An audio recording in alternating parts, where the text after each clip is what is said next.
여기 오소서 내 주여.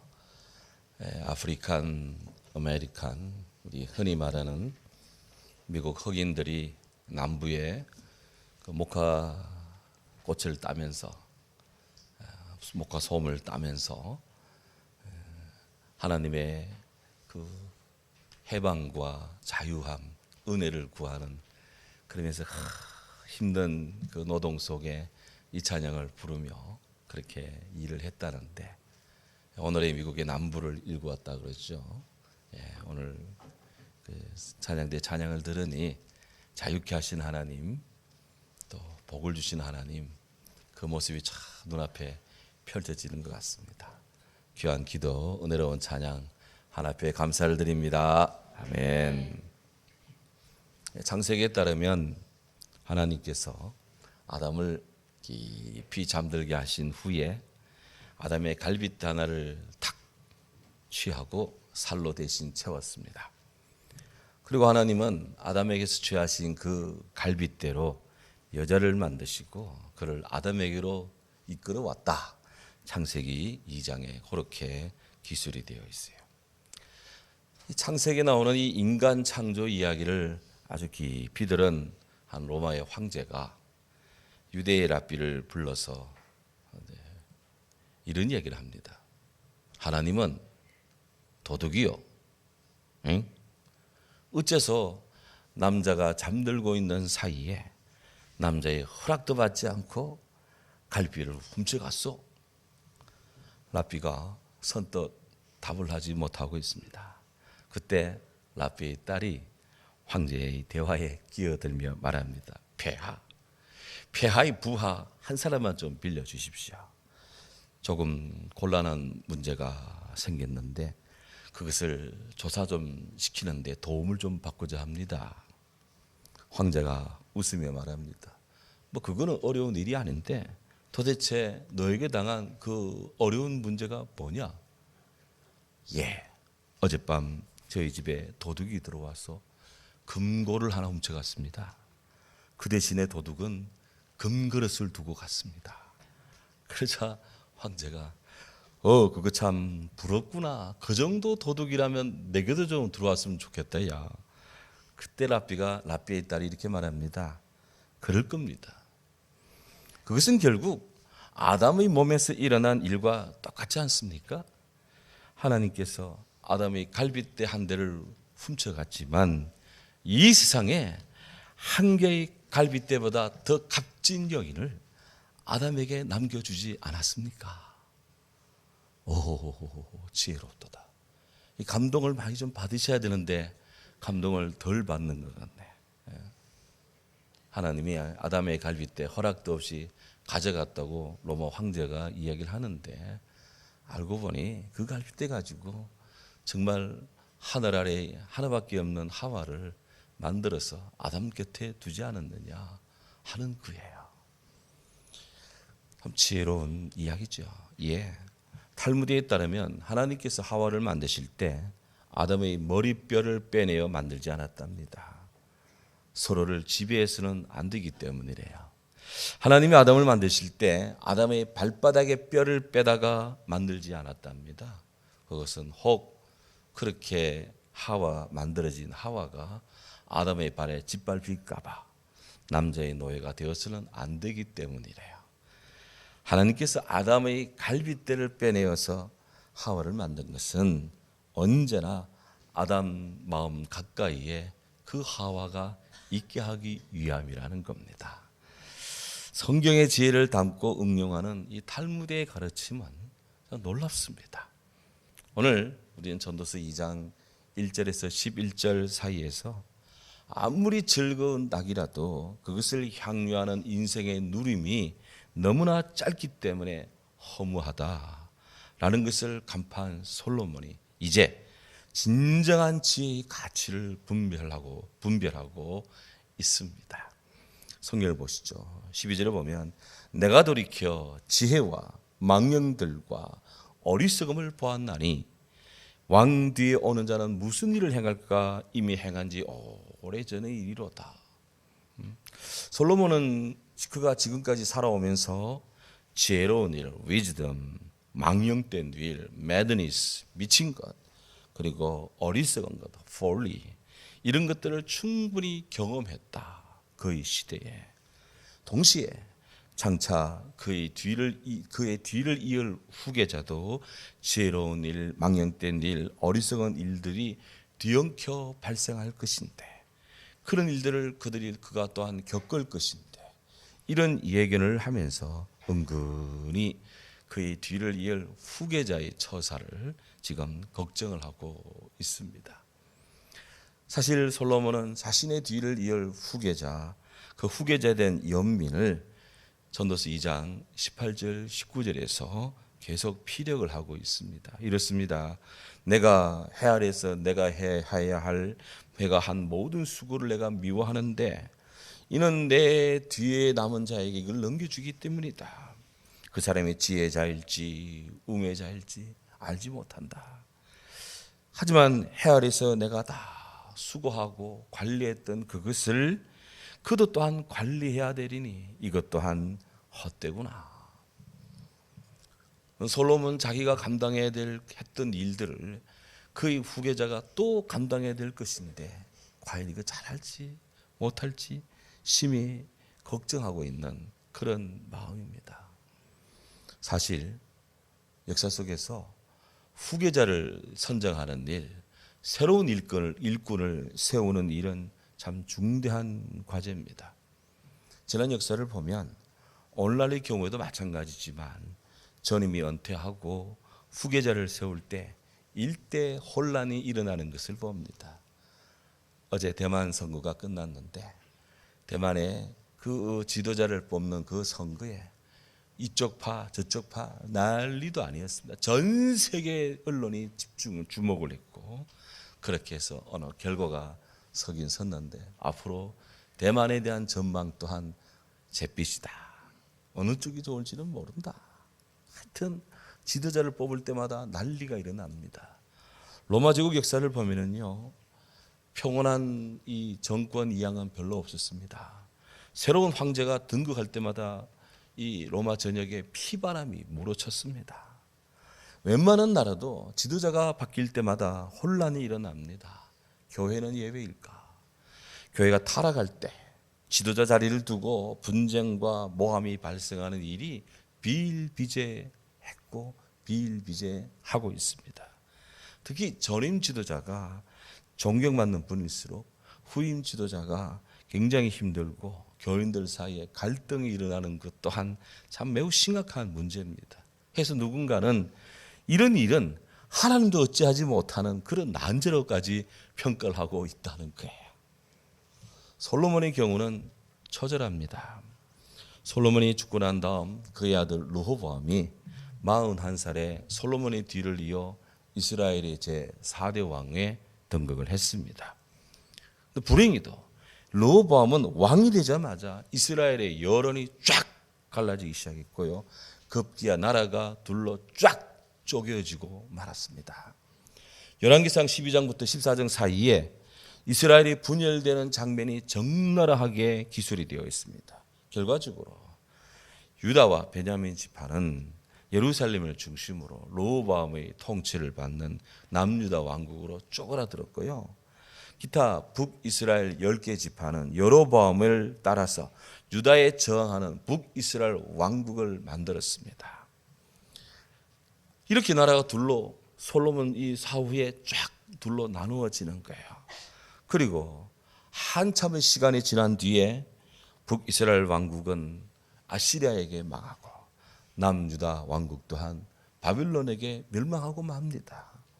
결과적으로 솔로몬 이후에 나라가 둘로 나누어지고 둘로 나누어진 나라가 좀 둘 다 융숭하고 둘 다 좋은 나라가 되면 좋겠는데 서로 물고 뜯고 험담하다가 결국은 다 망하고 맙니다. 오호 통제라. 왜 르호보암 시대에, 왜 솔로몬의 후계자 시대에 이런 역사의 비극이 일어났을까? 역사에는 가정이 의미가 없다 합니다만은, 그러나 우리는 성경을 통해서 또 일반적인 역사의 측면에서 르호보암 시대에 이런 비극이 오는 것에 대한 이유를 되짚어 볼 필요가 있습니다. 많은 신학자다, 많은 연구가들은 몇 가지 이유를 짚습니다. 먼저 로보암 시대의 비극, 솔로몬 이후 나라가 나누어지고 궁극적으로 망하게 되는, 쇠하게 되는 원인이 어디에 있느냐? 첫 번째는 솔로몬의 범죄의 결과다 하는 거예요. 만년의 솔로몬은 초기 솔로몬 때의 경건과 영민한 모습과는 판연이 달랐습니다. 솔로몬이 처음 아버지 다윗의 뒤를 이어 왕이 되었을 때는 일천번제도 드리고 정말 하나님의 뜻을 구하는 명민한 지도자였습니다. 경건했고요, 정말 총명했습니다. 지혜로웠습니다. 하나님에 대한 믿음 속에 살았습니다. 그러나 점점 그의 국력이 강해지고 나라의 파이가 커지고 그의 이름의 명성이 높아지면 높아질수록 많은 나라 사람들이 그들과 가까이 하고자 외교 친선 관계를 맺고자 공주를 막 보내고 막 결혼 혼인 정책을 펴자하고 이렇게 해서 막 그의 이 솔로몬의 이 권한은 한도 끝도 없이 융성해졌는데 그 사이 속에 솔로몬이 하나님에 대한 믿음은 점점 약해지고 종래 주님에 대한 믿음을 버리고 이방 신들은 열렬히 쫓아다니다가 솔로몬의 궁전은 결국 만신전처럼 되고 말았습니다. 솔로몬의 궁전마다 수도 없는 후첩들, 처첩들, 비빈들이 들어와 있었는데 세계 각국에서 온 그녀들은 전부 다 자기네 신들을 갖고 들어와서 솔로몬의 궁전이 만신전처럼 되었다 이거예요. 솔로몬의 그런 처사는 당연히 하나님 마음을 아프게 했습니다. 불행히도 솔로몬의 죄값이 그의 아들 대에까지 미치는 거예요. 부전자진이라 그러죠. 부모님의 일의 자녀는 자녀들에게도 그대로 미친다는 겁니다. 이 자녀를 보면 부모를 알 수 있고 그 부모를 보면 부모의 부모를 알 수 있고 막 그런 것이 세상의 일반적인 법칙입니다. 신앙의 세계도 이런 예외가 아닙니다. 부모들의 신실한 신앙생활은 자손들에게도 선한 영향력을 끼칩니다. 신명기 18장 2절부터 네가 내 하나님 여호와의 말씀을 청종하고 그리고 그 말씀을 따르면 이 모든 복이 바로 내게 임하여서 네가 성읍에서도 복을 받고 들에서도 복을 받고 내 몸의 자녀와 내 토지의 소산과 내 짐승의 새끼와 내 그 소와 양들의 새끼가 다 복을 받을 것이다. 모세께서 하나님의 말씀을 받아 이스라엘 백성들이 주는 공식적인 말씀이고 엄연한 영적인 원리예요. 이스라엘 당대 여러분들이 믿음 생활 잘하면 우리 이스라엘 모든 백성들이 당대뿐 아니라 후대까지도 계속 심지어 소와 양, 이 짐승의 육축까지도 다 하나님의 복을 받을 것이다. 그렇게 말했어요. 그런데 반면에 부모들이 온전치 못한 신앙생활을 합니다. 그러면 자녀들에게 또 악영향을 끼칠 것이다. 성경은 경고해요. 신명기 같은 성경 28장 15절 밑으로 쫙 가면은 저주 리스트가 나옵니다. 네가 만일 내 하나님 말씀을 순종치 않고 내가 오늘 내게 명령하는 이 모든 명령과 규례를 행하지 아니하면 이 모든 저주가 네게 임할 것이다. 내가 성읍에서도 복을 받고 들에서도 저주받고 네 광주리, 떡광주리 이게 이 광주리들이 다 저주받을 것이고 뿐이냐 네 소생, 내 소생의 토지, 네 소생들이 가르치는 이 기르는 소와 양에게도 저주가 임할 것이다. 네가 들어가도 저주를 받고 나와도 저주받을 것이다. 오 주님. 축복과 저주가 한 리스트 속에 그대로 연결되어 있습니다. 왕자에 오른 로보암은 만년의 아버지 솔로몬께서 저질렀던 그런 실책들, 그런 실수들을 만회하는 혹은 떨쳐버리는 소위 종교개혁, 내적인 갱신을 해서 이스라엘 영적 기풍을 새롭게 함이 마땅할 것입니다. 하지만 로보암은 그렇게 하질 않았습니다. 현실에 안주했습니다. 성경은 로보암 시대의 죄악을 서슴없이 폭로하고 있어요. 열왕기상 14장 22절부터 24절 사이에 이렇게 말합니다. 유다가 여호와 보시기에 악을 행하였다. 그들의 조상들이 행한 모든 일보다 더 뛰어나게 악을 행하였다. 그 범죄로 하나님을 노하게 했다. 그래서 이스라엘 백성들이 산 위에 있는 푸른 나무만 있으면 그 밑에 산당을 짓고 그 밑에서 남색하는 동성연애하는 자들이 넘쳐나고 있고, 하나님께서 쫓아내신 그런 가나안 땅에서 쫓아내신 그런 나라 국민들의 모든 가정한 일을 그들이 쫓아가면서 따르고 행하고 있다. 따르지 말아야 될 것들은 죽으라고 따르고 있고, 따라야 될 일들은 죽으라고 따르지 않고 있다. 어느 시대에? 로보암 시대에. 그 뒤를 따라오는, 로보암의 뒤를 따라가는 시드기야에서 유다가 망할 때까지 몇몇 왕들을 제하고 난 전부 다 이 모양 이 꼴이었습니다. 그러니 나라가 망하는 거예요. 로보암은 그의 치세 때 그의 나라 백성들 그 자신부터 영혼이 죄로 오염되는 것을 두려워하지 않았습니다. 죄로 인한 시대의 위기를 간파하는 그런 지혜의 마음이 빈곤했습니다. 로마 12장 1절에 말씀하는 것처럼 우리는 이 시대를 본받지 않고 오직 마음을 새롭게 하여 변화를 받아야 되는데 영적 회복을 하지 않았습니다. 그 결과는요, 비참했습니다. 두 번째로, 로보암은 국민들에게 중과세를 부과하는 가혹한 정책을 가했습니다. 어느 시대나 세금이 없는 시대는 없습니다. 모세 당시에도 인두세가 있었습니다. 그래서 이스라엘 사람들 머리 수대로 매년 세금을 내야 했습니다. 생명의 속전이라 해서 1인당 반세겔씩 다 성전에 다 내야 했어요. 예수님 당시에도 성전세가 있었습니다. 그리고 가이사에게 내는, 로마에게 내는 세금도 또 내야 했습니다. 현재나 우리나, 현재 시대나 과거 시대나 오늘 우리 시대나 옛날 시대나 어쨌든 간에 세금은 늘 함께 있고요.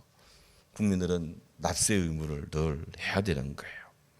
그렇기 때문에 현명한 지도자는 국가의 경제를 활성화시키면서 국민들의 세금은 좀 경감해주고 기업들이 활기차게 돌아갈 수 있도록 온갖 지도력을 발휘해서 그렇게 해서 많은 세원을 확보하고 중과세하지 않고 또 나라가 잘 되도록 그렇게 하는 것이 뛰어난 지도자죠. 로보암은 전혀 그러하지를 않았습니다. 그는 나는 너희 멍에를 더욱 무겁게 할 것이다. 내 아버지는 채찍으로 너희를 징계하였으나 나는 정갈 채찍으로 너희를 징책할 것이다. 내 허리는 너희들보다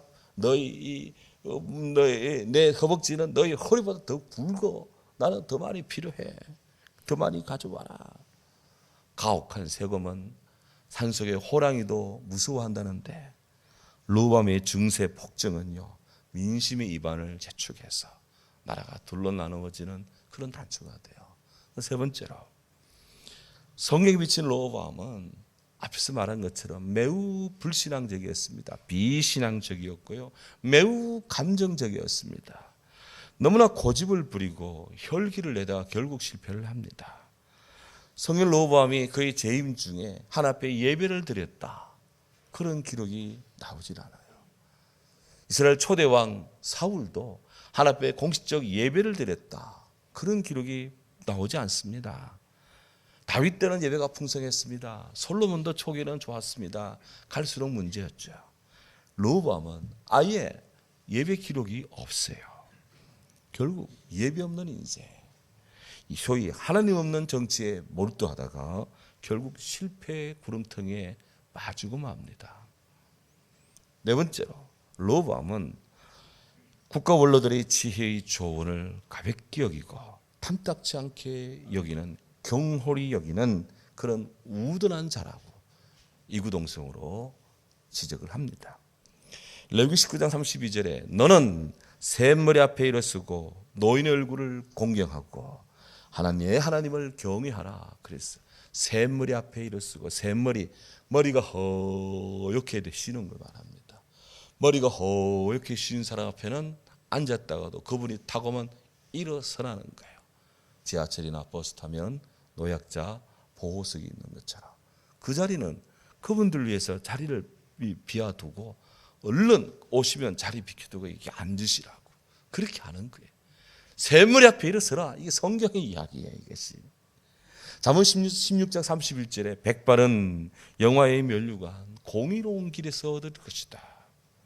잠언 29장 29절에 젊은 자의 영화는 그의 이름, 그의 힘이고 늙은 자의 이름은 아름다움은 백발이 있다.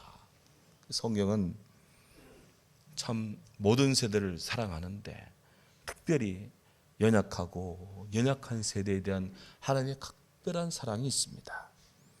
요엘 2장 28절에 그 유명한 요엘의 예언이 나오죠. 요엘의 비전입니다. 그 후에 내가 내 영을 만민에게 부어주리니 너희 장래들이 장래 일을 말할 것이요. 아멘.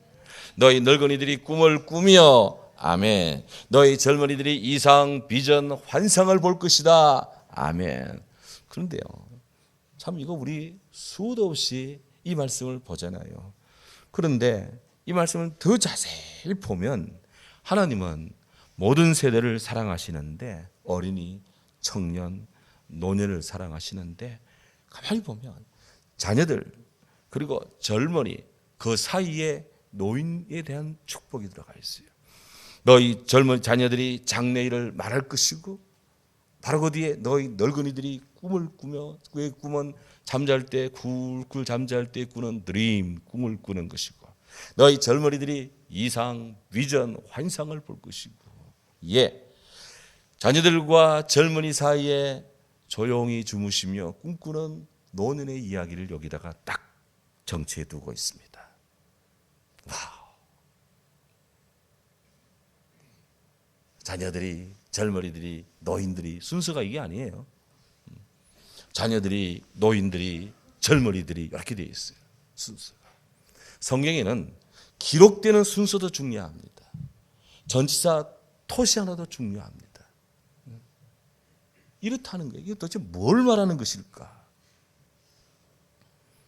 특이하게도 시대에 선한 영향력을 끼치는 어른들, 그 원로들은 모두 믿음과 소망과 사랑의 꿈을 꾸는 분들입니다. 심리학적으로 꿈은 무의식이 구조화된 것이라고 하는데요.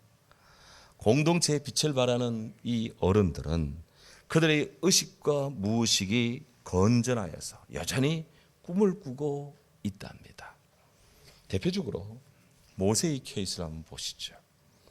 모세는 하나님 만났을 때 그가 거의 나이 80세입니다. 요즘도 80세면 뭐 노인 어르신 당연히 그래 부르죠. 근데 그 모세는 광야 생활 40년을 하면서 120살까지도 그가 지냈는데 눈이 흐리지 아니했고 그의 기억력도 기력도 쇠하지 않았다. 아주 모든 것이 청청했습니다. 모세는 생의 연한이 다 되었어도 그는 여전히 이스라엘 백성의 지도자로서 그는 늘 백성과 함께 했고요. 그의 마음에 가나안에 대한 소망이 그의 마음에는 꽉 차 있었습니다. 오늘 새벽에도 바로 하나님께서 모세의 생애 이제 정리하라는 그런 말씀을 민수기에서 우리가 보았습니다만은 한마디로 모세는 하나님 앞에 부름 받을 때까지도 가나안에 대한 소망과 가나안에 대한 그런 열렬한 열망을 가슴에 품고 있는 그런 분이었어요. 한마디로 모세는 미래를 읽고 전망을 제시하는 시원한 눈을 가진 사람이었다. 이를 요즘 말로는 비저너리라고 합니다. 비저너리. 모세는 비저너리였다. 그 하나님은 그런 모세를 축복합니다. 신명기 34장 1절에 보면 하나님은 그런 모세를 축복해서 높은 산에 오르게 한 다음 그 느보산에서 그 그토록 열망하고 갈망했던 가나안 땅을 쫙 보여주는데요. 그 땅을 보여주는데 가나안의 전경을 보여줘요. 전경을. 여기 전경이라는 것은 길라앗부터 단까지, 우리가 흔히 말해서 단부터 브엘세바까지, 백두에서 한라까지, 대한민국을 이끌 때 백두에서 한라까지, 길라앗 남쪽에서부터 단 북쪽까지 이스라엘의 남북으로 길게 늘어진 이스라엘 남북의 그 쫙 오늘의 이스라엘 그 땅을 요단강 건너편 요르단 쪽에서 쫙 보게 하는 거예요. 굉장한 시력이고 굉장한 영적인 그런 영안을 가진 비전이었어요. 사무엘, 그는 96세, 거의 나이 96살이었습니다.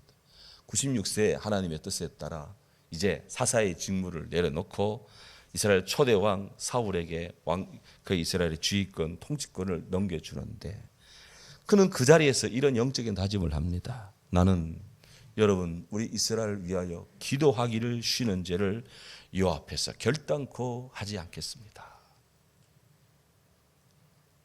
나는 이제 기도 그만하겠다. 해도 될 건데 굳이 그런 말 안 해도 될 건데 나는 여러분들을 위해 기도 쉬는 죄를 범하지 않겠습니다.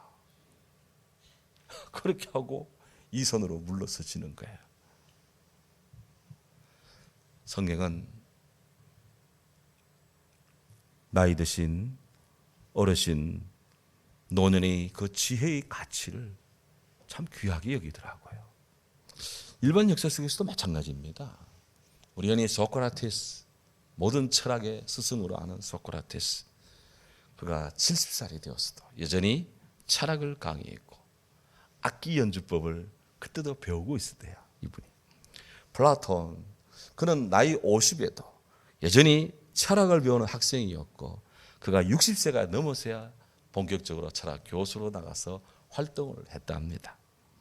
미켈란젤로 나이 90살, 90살이 되어도 여전히 그는 시를 썼고요.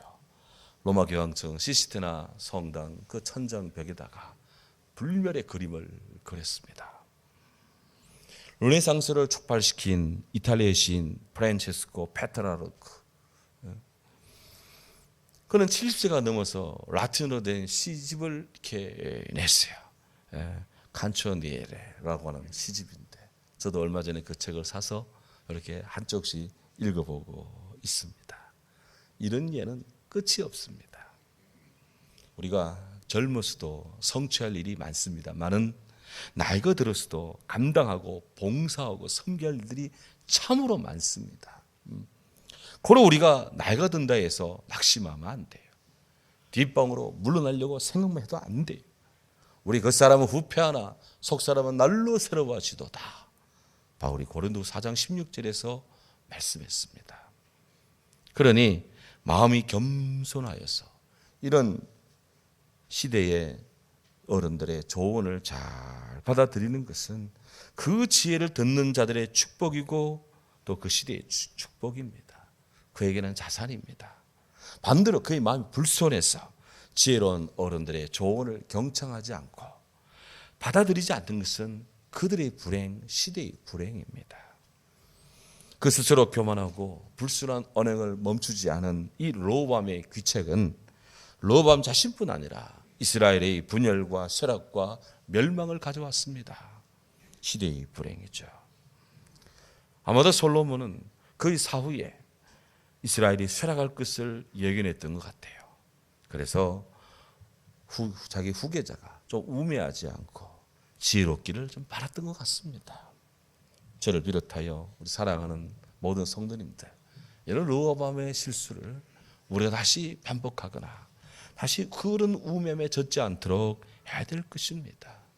도리어 세월이 흐를수록 더더욱 하나님 말씀에 사로잡히고 그 말씀을 힘입어 사는 지혜로운 성도가 되어야 될 것입니다.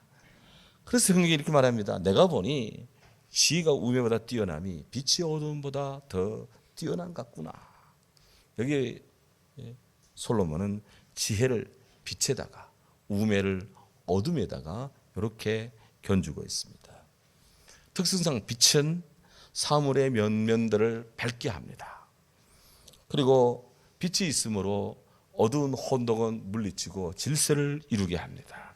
그래서 더 나은 길을 발견하게 하고 그 길을 가게 하죠. 그에 비해서 어둠은 사물의 실상을 감춥니다. 혼돈과 무질서를 야기시킵니다. 간밤에 자다가 잠깐 나오는 사이에 가구에 발차가지고 발에 멍들게 하는 것도 밝을 때가 아닌 어두울 때 주로 일어나는 일들입니다. 그렇기 때문에 성경은 지혜의 가치를 밝음에다 비유하면서 세상을 밝게, 인생을 밝게, 우리 삶을 밝게, 시대를 밝게 하기 위해서 지혜의 가치를 그렇게 지금 강조하고 촉구하고 지혜를 얻도록 지금 격려하고 독려하고 있습니다. 그럼 지혜가 뭐냐라고 할 때 앞으로도 지혜 이야기는 많이 할 것 같는데요. 이 전도서에서 우선 여기 나오는 지혜를 한번 정리해 볼 필요가 있습니다. 지혜, 영어로 wisdom이라고 합니다. wisdom, W-I-S-D-O-M. 이 지혜라는 이 말의 각 단어의 철자, 요 철자들을 아래로 쭉 연결해서 특정한 어구가 되게 하는 그런 어크로스틱 기법으로 요 지혜라는 말을 좀 풀이해보면 재미있습니다. 맨 앞에 나오는 W, 지혜는 위로부터 온다. Wisdom is from above 라는 뜻이 되고요. 뒤에 나오는 I, 지혜는 금보다 더 값지다.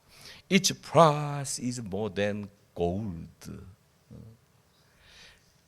S, 솔로몬은 왕은 지혜가 풍부했다.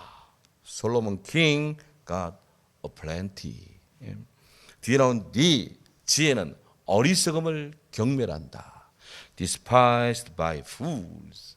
그런데 뒤에 나온 OM, 지혜는 하나님 경외하기를 시작하는 단 한 사람을 지켜준다. 그런 거예요. 지혜는 위로부터 오는 것입니다. 지혜는 어리석음을 경멸합니다.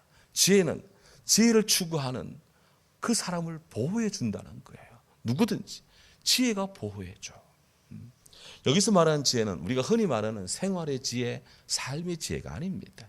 생활의 지혜, 삶의 지혜는 좀 더 안락한 삶을 위해서, 좀 더 편리하고 효과적인 삶을 위해서 가지는 인간의 아이디어, 이런 방편에 불과해요. 여기 전도자가 말하는 이 지혜는 하늘로부터 주어지는 것입니다. 인간의 손으로 닿을 수 없는 것이, 아무리 슈퍼마켓 가서 찾아보고 구해봐도 땅에서는 구할 수 없는 것입니다. 이 지식은 따라서 이 지혜는 따라서 수직적이에요. 위로부터 오는 것입니다. 그래서 지혜와 우매는 본질적으로 다를 수밖에 없습니다. 사도 바울은 고린도 교회에 보내는 첫 번째 편지 2장 6절에서 이렇게 말합니다. 그러나 우리가 온전한 자들 중에서는 지혜를 말하노니, 온전한 자들, 예수를 믿는 온전한 자들 중에서는 지혜를 말한다. 이는 세상의 지혜가 아니요 이 세상에서 없어질 통치자들의 지혜도 아니다. 이건 하나님의 지혜다. 그랬습니다. 어거스틴은 삼위일체론에서 성경을 깊이 살피다가 성경이 말하는 지혜의 본질을 발견합니다. 그것이 욥기에 나오는 이야기인데요. 욥기 28장 28절에 이렇게 말합니다. 보라, 경건함이 지혜며 악을 삼가함이 지식이다. 그래서 경건함이 지혜인 거예요. 악을 삼가는 것이 지식이다. 우리는 지혜 그러면 뭐가 번쩍번쩍 에디슨처럼 뭐가 발견하고 창조하고 이게 지혜인 줄 아는데, 지혜는 하나님을 경외하는 것이다. 그리고 악한 것을 하지 않는 것이 지식이다. 성도가 경건하게 사는 것, 이것이 지혜입니다. 주일이면 오늘이 주일이구나. 딴 데 가지 않고 예배 드리러 온 거예요. 예배 드립니다. 주님의 날을 주님의 날로 아는 것입니다. 주님의 것을 주님의 것으로 아는 것입니다. 시간의 주인이 주님을 아는 것입니다. 내게 복을 주시는 분이 하나님을 아는 것입니다. 어디 가나 주님을 경배하는데 최우선을 두고 날씨의 중간, 날짜의 중심이 하나님께 있음을 아는 것입니다. 모든 생애의 모든 것들을 경외함에 초점을 맞추는 겁니다. 이게 지혜인 것입니다. 여기에 이 지혜는 학박사 필요 없습니다. 학력 필요 없습니다. 하나님을 잘 믿으면 그가 지혜자입니다. 아무리 학박사라도 하나님 믿지 않고 살면 천하의 어리석은 자가 되는 거예요. 해서 우리는 하나님 없는 것 같은 세상 속에 살고 있습니다. 하지만 하나님 앞에 사는, 하나님 바로 내 앞에 계신다는 하나님 앞에 사는 경건한 신실한 지혜의 성도로 우리가 살아가야 될 것이에요. 오늘 저는 이 설교를 마치며 진실하게 거룩하게 이 찬양을 한번 함께 부르면서 정말 지혜로운 마음 하나 앞에 경건한 성도로, 주님을 알고 사는 성도로 살게 하소서. 우리 때뿐 아니라 우리의 후대들에게도 예수를 알고 주님을 알고 교회를 사랑하며 진리를 추구하는 복된 백성 되게 하는 열망을 품고 찬양하겠습니다.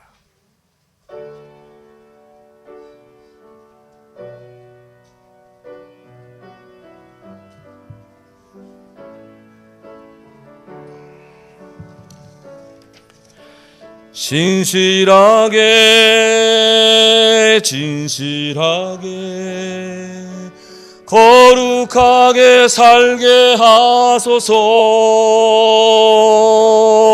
신실하게 진실하게 주보에도 나와 있습니다.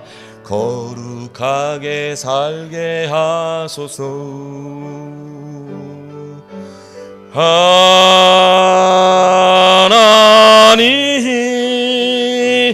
나의 마음 만져주소서.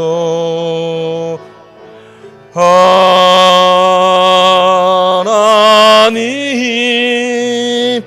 나의 영혼 새롭게 하소서. 신실하게 진실하게 진실하게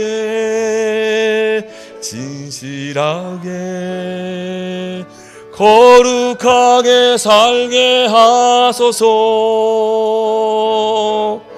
신실하게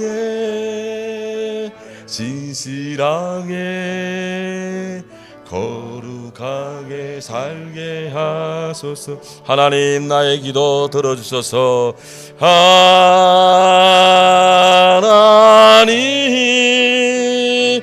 나의 기도 들어주소서.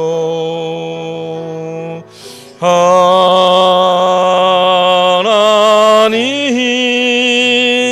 주의 길로 인도하소서. 아멘. 기도합니다. 신실하게 진실하게